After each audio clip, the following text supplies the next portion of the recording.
Finally আজকে রবিবার দুপুরে আমাদের কী রান্না হলো আপনাদের আমি দেখাচ্ছি।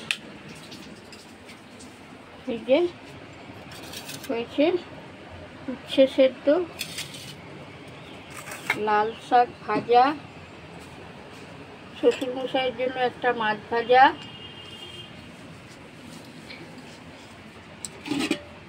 এক হাঁড়ি ভাত, এক হাঁড়ি না 2 হাঁড়ি মতো ভাত হয়েছে, কারণ আমার ফ্যামিলিতে তো অনেকজন মেম্বার, তাই জন্য 2 হাঁড়ি ভাত করতে হয়েছে। আর হয়েছে একটা নিরামিষ তরকারি, আর এখানে আছে শুধু মাছের ঝাল। এই যে দেখুন টকটক করে শুধু মাছের ঝাল, আর পাতলা করে মাটনের ঝোল। এই যে ভালো করে দেখুন, এই যে পাতলা করে মাটনের ঝোল,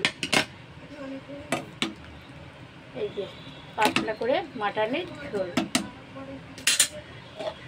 এবার সবাই খাওয়া দাওয়া করা হবে। নমস্কার।